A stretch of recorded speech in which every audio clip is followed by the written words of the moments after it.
We are about to hear a speaker who will speak of the power of relationships.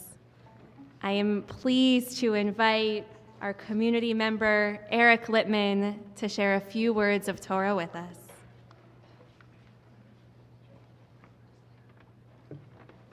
Thank you, rabbis.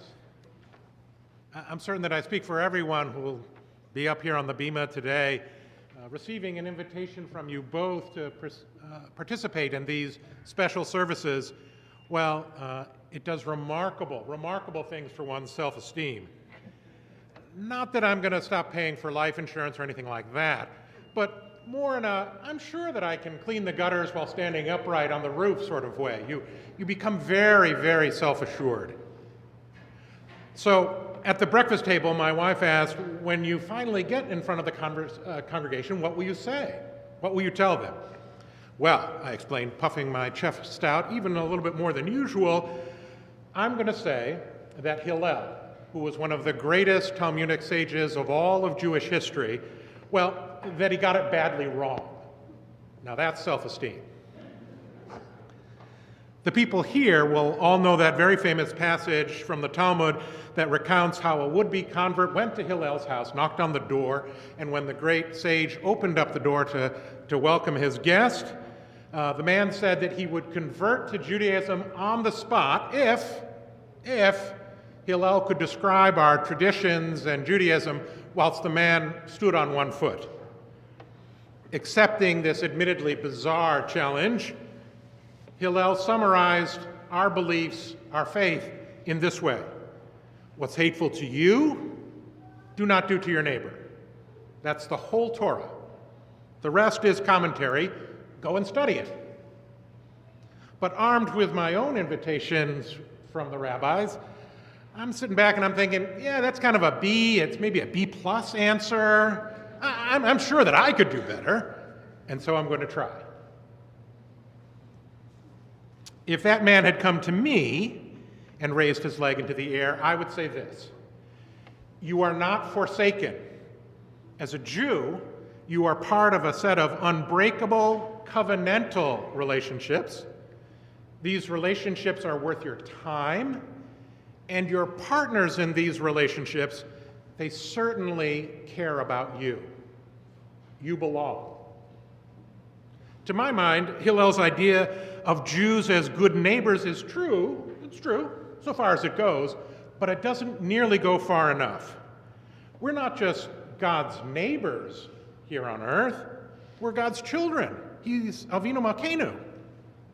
Eve was not fashioned from Adam's rib merely because Adam really could use some more members in the Eden Home Association.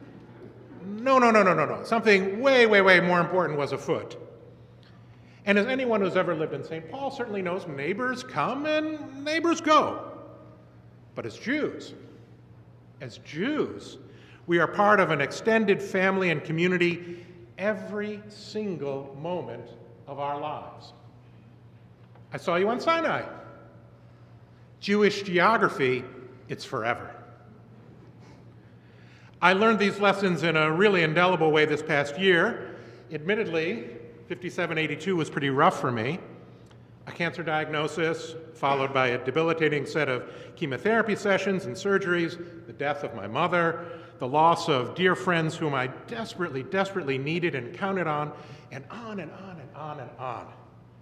But what made my misfortune seem very small, very tiny indeed, was the fact that I was on the temple's Mishaberach list, well, for so many weeks that even Larry Eisenstadt got tired of reading my name out loud. But I belonged. That a synagogue in Rochester, Minnesota, that I've never, ever even seen, either inside or out, brought my family candles and challah and wine while I was recovering at the Mayo Clinic so that my family could say Kiddush. Because to them, we were mishpacha. We were family to them. That as both of my parents entered hospice, the clergy here rallied around us. They were there with texts and emails and visits and telephone calls, all to lighten our burdens. Why? Because we have always belonged to you. Here's the best part. the really, really, really good part. So do each and every one of you.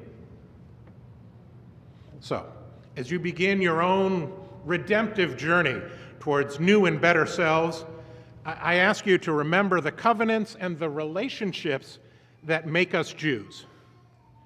Your unbreakable relationships with God and other Jews, they're certainly worth your time in 5783.